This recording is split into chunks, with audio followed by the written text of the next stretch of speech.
നമസ്കാരം. ഡൽഹി സർക്കാരിന്റെ സത്യപ്രതിജ്ഞാ ചടങ്ങ് വിപുലമായി ആഘോഷിക്കാൻ തയ്യാറെടുത്ത് ബി.ജെ.പി.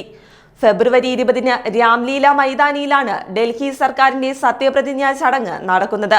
സത്യപ്രതിജ്ഞ തീയതിയും സമയവും തീരുമാനിച്ചെങ്കിലും പുതിയ മുഖ്യമന്ത്രി ആരാണെന്നത് വളരെ സർപ്രൈസ് ആയിട്ടായിരിക്കും ബി.ജെ.പി. അവതരിപ്പിക്കുക. ഫെബ്രുവരി 19 രാത്രി മുതൽ രാംലീല മൈതാനത്തേക്കുള്ള എല്ലാ റോഡുകളും അടച്ചിടുമെന്നും വിവരമുണ്ട്.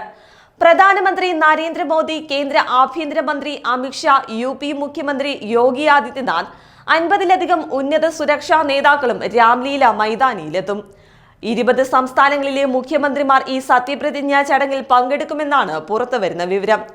എല്ലാ കേന്ദ്രമന്ത്രിമാരെയും NDA നേതാക്കളെയും ചടങ്ങിലേക്ക് ബി.ജെ.പി. ക്ഷണിച്ചിട്ടുമുണ്ട്. VVIP വാഹനങ്ങൾക്ക് മാത്രമേ പ്രവേശനം അനുവദിക്കുകയുള്ളൂ. സത്യപ്രതിജ്ഞാ ചടങ്ങിന് മുൻപ് രാംലീല മൈതാനത്തിലെ വേദിയിൽ വർണ്ണാഭമായ സംഗീത പരിപാടിയും ഉണ്ടാകും. കൈലാഷ് ഖേർ ആയിരിക്കും സംഗീത വിരുന്ന് അവതരിപ്പിക്കുന്നത്. അക്ഷയ് കുമാർ, വിവേക് ഒബ്രോയ്, ഹേമ മാലിനി എന്നിവരുൾപ്പെടെ 50-ലധികം സിനിമാ താരങ്ങൾ ഈ ചടങ്ങിൽ പങ്കെടുക്കുമെന്നും വിവരമുണ്ട്. മുകേഷ് അംബാനി, ഗൗതം അദാനി തുടങ്ങിയ വ്യവസായ പ്രമുഖരും ചടങ്ങിനെത്തുമെന്നാണ് സൂചന.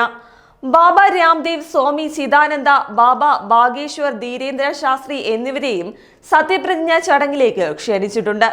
ഡൽഹിയിൽ നിന്നുള്ള കർഷകരുൾപ്പെടെയുള്ള ബി.ജെ.പി. അനുഭാവികളും ചടങ്ങിനെത്തുമെന്നാണ് റിപ്പോർട്ടുകൾ. ഫെബ്രുവരി 20-ന് വൈകുന്നേരം 4:30-നായിരിക്കും സത്യപ്രതിജ്ഞാ ചടങ്ങ് നടക്കുക. ഇതിനായി രാംലീല മൈതാനിയിൽ 3 സ്റ്റേജുകളാണ് നിർമ്മിക്കുന്നത്. ഏറ്റവും വലിയ സ്റ്റേജ് 40x24 ആയിരിക്കും. 30x40-ന്റെ മറ്റ് 2 സ്റ്റേജുകളും ഉണ്ടാവും. കസേരകളും പന്തൽ സാമഗ്രികളും എത്തിക്കഴിഞ്ഞിട്ടുണ്ട്. മൈതാനത്തെ കുഴികൾ മണ്ണിട്ട് നികത്തിയും പൊടി കുറയ്ക്കാൻ വെള്ളം തളിച്ചും വഴികൾ ചെത്തിയൊരുക്കിയും ജോലികൾ പുരോഗമിക്കുകയാണ്. ഡൽഹിക്ക് പുറമെ ഫരീദാബാദിൽ നിന്നും ഗാസിയാബാദിൽ നിന്നും ബസ്സിൽ പ്രവർത്തകരെ എത്തിക്കാനാണ് ബി.ജെ.പി. ലക്ഷ്യമിടുന്നത്. ബസ്സുകൾ പാർക്ക് ചെയ്യാനുള്ള സ്ഥലവും പ്രവർത്തകർക്ക് മൈതാനത്തെത്താനുള്ള വഴികളും ഇപ്പോഴേ തരം തിരിച്ചു കഴിഞ്ഞു. വലിയ സ്റ്റേജാണ് മൈതാനത്ത് സ്ഥാപിക്കുക. സ്റ്റേജിലേക്ക് 20 സോഫകളാണ് എത്തിച്ചിരിക്കുന്നത്. വേദിയിൽ ഏകദേശം 100 മുതൽ 150 കസേരകൾ വരെ നിരത്തും. സത്യപ്രതിജ്ഞാ ചടങ്ങിൽ പങ്കെടുക്കുന്നവർക്കിരിക്കാൻ ഏകദേശം 30,000 കസേരകൾ വേദിയുടെ മുന്നിലുമുണ്ടാകും. 3 ഭാഗമായിട്ടാണ് വേദി തിരിക്കുന്നത്. ഏറ്റവും മുന്നിലെ 4 നിര VVIPകൾക്കായിട്ട് പ്രത്യേകം കസേരയിട്ട് തിരിക്കും. അതിന് പിന്നിൽ മാധ്യമ പ്രവർത്തകരും പുറകിൽ പാർട്ടി പ്രവർത്തകരും അണിനിരന്നേക്കും. ന്യൂഡൽഹി മണ്ഡലത്തിൽ കേജ്രിവാളിനെ അട്ടിമറിച്ച് വിജയം നേടിയ പർവേഷ് വർമ്മയാണ് മുഖ്യമന്ത്രി സ്ഥാനത്തേക്ക് പരിഗണിക്കപ്പെടുന്നവരിൽ പ്രധാനി.